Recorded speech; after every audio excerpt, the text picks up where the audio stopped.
बिस्मिल्लाहिर्रहमानिर्रहीम, अस्सलाम वालेकुम जी स्टूडेंट्स। आज के हमारे इस लेक्चर में हमने एक्सरसाइज 4.2 फर्स्ट ईयर मैथमेटिक्स का हमारे पास सीक्वेंसर एंड सीरीज वाले चैप्टर में से क्वेश्चन नंबर 11 है। क्वेश्चन नंबर 11 क्या कहता है, इसको आसान अल्फाज में समझ लेते हैं। हमारे पास एक सीक्वेंस दिया गया है नंबर्स का। कहता है ये जो सीक्वेंस है हमारे पास क्या है, AP अर्थमेटिक प्रोग्रेस है। अर्थमेटिक प्रोग्रेस किसे कहते हैं, याद रखें हमेशा कोई भी नंबर का हमारे पास अगर सीक्वेंस दिया गया हो, हर दो नंबर्स के बीच में जो डिफरेंस होगा वो हमेशा सेम आता जाएगा। इन दोनों के बीच में डिफरेंस सेम होगा, इन दोनों के बीच में सेम होगा, आगे चलते जाएंगे। तो इस प्रोग्रेस को हम क्या कहते हैं, अर्थमेटिक प्रोग्रेस। कहता है ये जो सीक्वेंस दिया गया है ये हमारे पास अर्थमेटिक प्रोग्रेस है। इसको इस्तेमाल करके हमने ये वाला साइड प्रूव करना है कि ये वाला साइड बराबर आना चाहिए इस साइड के। सिंपल सी बात है, हमने यही प्रूफ करना है ऊपर वाले सीक्वेंस को इस्तेमाल करके। स्टार्ट करते हैं। यहाँ पर सबसे पहले मैं क्या लिखूंगा, सॉल्यूशन। ये हमने सॉल्यूशन लिख लिया, ठीक है। सॉल्यूशन के बाद अब हम क्या लिखेंगे, मैं लिखूंगा ये जो तीन वैल्यूज दी गई हैं इनको इस्तेमाल करते हैं। मैं लिखूंगा 1/u माइनस v। फिर हम चलते हैं, हमारे पास क्या है 1/w माइनस v, ये हमने लिख लिया।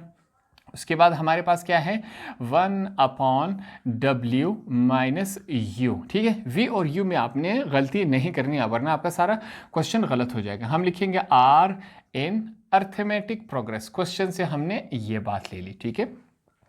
इससे पहले हम क्या करते थे, डिफरेंस लेते थे। डिफरेंस का हम क्या करते थे, इस वैल्यू को इससे माइनस करवा लेते थे, ठीक है। उसके बाद जब माइनस करवाते हैं हमारे पास d डिफरेंस आ जाता है। अब यहाँ पर प्रॉब्लम क्या है, इन दोनों को तो हम आपस में माइनस करवा लेंगे मगर वैल्यूज माइनस नहीं हो रही क्योंकि यहाँ पर अल्फाबेट है। तो ऐसी सूरत में हम डिफरेंस अलग से निकालते हैं। इसका तरीक़ेकार कुछ अलग से होगा जो हम इस क्वेश्चन में सीखेंगे। तो उसके लिए यहाँ पर हम क्या लिखेंगे, मैं इंग्लिश में एक जुमला लिखूंगा। वो हमारे पास क्या है, we know that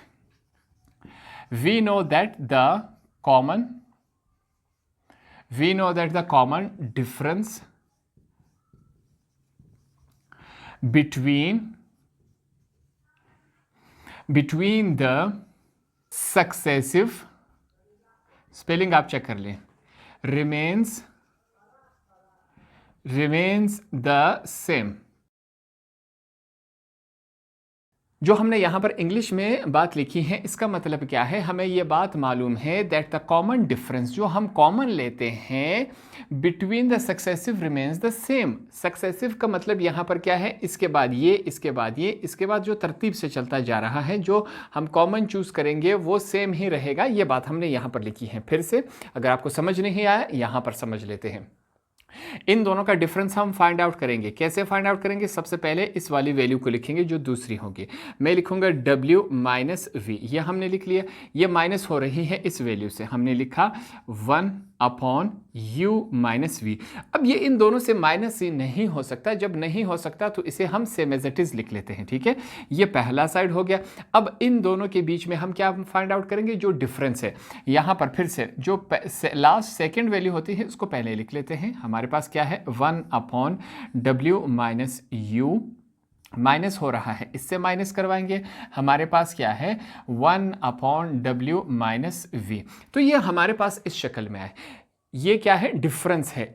इन दोनों के बीच में डिफरेंस ये आ रहा है, इन दोनों के बीच में डिफरेंस ये आ रहा है। अब इसको हम सॉल्व नहीं कर सकते जिस तरह हमने पिछले क्वेश्चंस में जो हमारे पास वैल्यूज आ जाते थे, नंबर्स आ जाते थे, नंबर्स को हम सॉल्व कर सकते हैं, अल्फाबेट्स को हम सॉल्व नहीं कर सकते। तो इसी को लेकर हम आगे चलते हैं, इसको सॉल्व कर लेते हैं। अब यहाँ पर हम क्या लेंगे, एलसीएम लेंगे। अल्फाबेट्स का एलसीएम कैसा लिया जाएगा यहाँ पर सीख लेते हैं, ठीक है। यू हमने लाइन लगा ली। हमारे पास यहाँ पर क्या मौजूद है, w माइनस v, इसको हमने ब्रैकेट में लिखा। यहाँ पर क्या है u माइनस v। इन दोनों का एलसीएम हमारे पास सेम एज इट इज आ जाता है, ठीक है। अब सीखे, ये वाली वैल्यू इसके साथ कैंसिल हो गई, क्या रहेगी, ये दोनों आपस में कैंसिल हो गए। सिंपली ये वाली वैल्यू रहेगी, क्या है हमारे पास, यहाँ पर ब्रैकेट में मैं लिख लेता हूँ u माइनस v। ऊपर पहले से क्या मौजूद है 1, वो हमने लिख लिया। कौन सा साइन है, माइनस का। u माइनस v इसके साथ कैंसिल हो गए, ये दोनों कैंसिल हो गए, ये रह गया। हमारे पास क्या है w माइनस v, ऊपर क्या मौजूद है हमारे पास 1, ये हमने लिख लिया, इज इक्वल टू। सेम यही काम दूसरे साइड पर भी करेंगे, हमने करना है यहाँ पर। अब इन दोनों में एलसीएम चूज करेंगे। अल्फाबेट्स में कैसे चूज करेंगे, इन दोनों के ही लिख लेते हैं w माइनस u, फिर क्या है w माइनस वी, ये हमने लिख लिया। ये दोनों वैल्यूज़ कैंसिल हो गई, ये वाली वैल्यू रह गई, इसको हम लिख लेते हैं w माइनस वी, ऊपर पहले से क्या मौजूद है 1 माइनस है, ये दोनों आपस में कैंसिल हो गई, ये वाली वैल्यू रह गई w माइनस यू, ऊपर पहले से क्या मौजूद है 1, यहाँ पर हमने इसे लिख लिया। ठीक है, अब जो ऊपर वाला 1 है इस ब्रैकेट के साथ और इस ब्रैकेट के साथ सिंपली मल्टीप्लाई हो जाएगा, क्या रह जाएगा u माइनस वी। ठीक है, 1 के साथ मल्टीप्लाई हुआ, यही रहेगा। फिर से एक स्टेप मसला नहीं है, एक स्टेप बढ़ा लेते हैं। w माइनस वी जब 1 के साथ मल्टीप्लाई होगा तो यहाँ इनके बीच में क्या आ रहा है माइनस, वो लिखना मैं भूल गया, पहले ये माइनस लिख लेता हूँ। ये ब्रैकेट 1 के साथ मल्टीप्लाई होगा, सेम एज इट इज आएगा w माइनस वी। ठीक है, ये हमने यहाँ पर लिख लिया। नीचे हमारे पास क्या है w minus V, u minus V, ये हमने लिख लिया, इज इक्वल टू 1 इस ब्रैकेट के साथ मल्टीप्लाई होगा w माइनस वी, बीच में कौन सा साइन है माइनस का है, हमने लिख लिया w माइनस यू। ठीक है, आगे चलते हैं, नीचे हमारे पास क्या है w minus U, w minus V, ये हमने लिख लिया। ठीक है, अब आगे वाले स्टेप में हमने क्या करना है, इस माइनस की वजह से इन दोनों के साइन चेंज हो जाएंगे, सेम इसी तरह बाहर वाले माइनस की वजह से इन दोनों के साइन चेंज हो जाएंगे, ब्रैकेट्स में हम खत्म कर देंगे। यहाँ पर हमारे पास क्या है u minus V, minus plus minus w, minus minus plus क्या है हमारे पास v हो जाएगा। ठीक है, नीचे चलते हैं, हमारे पास क्या है नीचे w minus V, u minus V, ये हमने लिख लिया, इज इक्वल टू, यहाँ पर चेक करें फिर से, ऊपर ब्रैकेट खत्म होगा w minus V, minus plus minus w, minus minus plus हो जाएगा, ये हमारे पास u आ जाएगा। ठीक है, ये u है। नीचे चलते हैं, सेम एज इट इज इनको लिखेंगे w minus U, w minus V, ये हमने लिख लिया। अब आगे वाले स्टेप में कुछ कैंसिलेशन हो रही है जो कि हम यहाँ पर करवा लेते हैं। पॉजिटिव v नेगेटिव v के साथ कैंसिल हुआ, पॉजिटिव हमारे पास w नेगेटिव w के साथ कैंसिल हो गया, क्या वैल्यूज रह गई इनको हम लिख लेते हैं बकाया।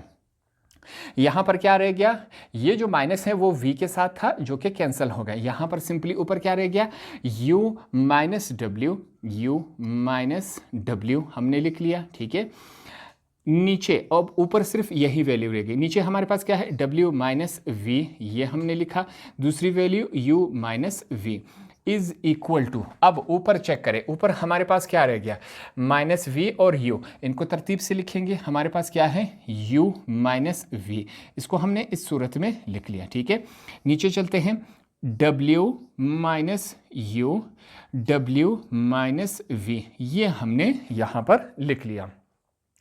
आगे वाले स्टेप में हमने एक काम करना है। ठीक है, आपने इस स्टेप को ध्यान से देखना है, यहाँ पर एक काम हमने करना है, ये वाली वैल्यू w माइनस वी, यहाँ पर क्या हो रहा है डिवाइड हो रहा है, इसको मैं हाईलाइट करवा लेता हूँ। ये वाली वैल्यू जो है हमारे पास यहाँ पर इसके नीचे क्या हो रही है डिवाइड हो रही है, तो ये इज इक्वल टू के इस तरफ जाके क्या हो जाएगा मल्टीप्लाई हो जाएगा, इस वैल्यू को हम सीधा दूसरी तरफ ले जाएंगे इज इक्वल टू के, तो ये वैल्यू किस फॉर्म में बनेगी, तो यहाँ पर लिखते हैं, हमारे पास यहाँ क्या मौजूद है u माइनस w, ये हमने लिख लिया, इस वैल्यू को हमने इज इक्वल टू की दूसरी तरफ ट्रांसफर करवाना है, तो u माइनस वी सिंपली रह जाएगा, इज इक्वल टू दूसरी तरफ हमारे पास पहले से क्या मौजूद है u माइनस वी, और w माइनस वी को हमने ये वाली जो वैल्यू है ऊपर शिफ्ट करवा दी, ये इस शक्ल में आ जाएगा, और नीचे हमारे पास क्या रह जाएगा w माइनस यू और w माइनस v, ये वैल्यूज रह जाएंगी। यहाँ पर कुछ कैंसिलेशन हो रही है, कैंसिलेशन हम करवा लेते हैं। सिंपली हमने यहाँ पर ये वैल्यू डिवाइड हो रही थी इज इक्वल टू की दूसरी तरफ आके मल्टीप्लाई हो रही, तो ये हमारे पास इसके साथ क्या हो जाएगा सिंपली कैंसिल हो जाएगा। कैंसिल होने के बाद वैल्यूज क्या रह जाएगी u माइनस w, नीचे क्या है u minus v is equal to u minus v, और नीचे क्या रह गया w माइनस u, ये हमारे पास क्या है वैल्यूज हैं। इसके साथ मैं आंसर लिख लेता हूं, यही हमारा क्या है फाइनल आंसर है। अब आपने इसका कंपैरिजन करवाना है क्वेश्चन के साथ। ये बात मैंने स्टार्ट में इस वजह से नहीं बताई ताकि मैं क्वेश्चन को पूरा सॉल्व करके आपको ये बात बता दूं। अब यहाँ पर हमारे पास जो नीचे वाला दोनों हिस्से का है वो क्या है सेम है, अल्फ़ाबेट्स भी सेम है, साइन भी सेम है। ऊपर वाले हिस्से में हमारे अल्फ़ाबेट सेम है मगर साइन में डिफरेंस है। यहाँ पर दोनों पॉजिटिव है, हमारे पास नेगेटिव आ गए। हमने क्या करना था, इन वैल्यूज को इस्तेमाल करना था। अब ये तमाम वैल्यूज हमारे पास नेगेटिव है, इन्हीं वैल्यूज को इस्तेमाल करके प्रोसेस करके हमने ये आंसर फाइंड आउट किया है, ठीक है। जब ये वैल्यूज नेगेटिव में है तो ये पॉजिटिव में कन्वर्ट नहीं हो सकती, आपके सामने हमने प्रोसेस किया। तो इस वजह से ये हमारी दलील है कि ये जो आपके पास दोनों पॉजिटिव दिए गए हैं ये हमारे पास क्या है, नेगेटिव है, किताब में गलत दिया गया है, इसको हमने नेगेटिव कर लिया। ये क्वेश्चन हमारे पास इस फॉर्म में सॉल्व हुआ। करेक्शन मैंने एंड में इस वजह से ये करवाई कि ये दोनों पॉजिटिव की जगह हमारे पास क्या है, नेगेटिव है, ताकि आपको ये बात समझ आ सके। इस वजह से सॉल्व होने के बाद मैंने आपको ये समझा दे। क्वेश्चन नंबर 11 भी यहां पर हमने क्लियर कर लिया। होप आपको ये क्वेश्चन भी आसानी से समझ आ गया होगा।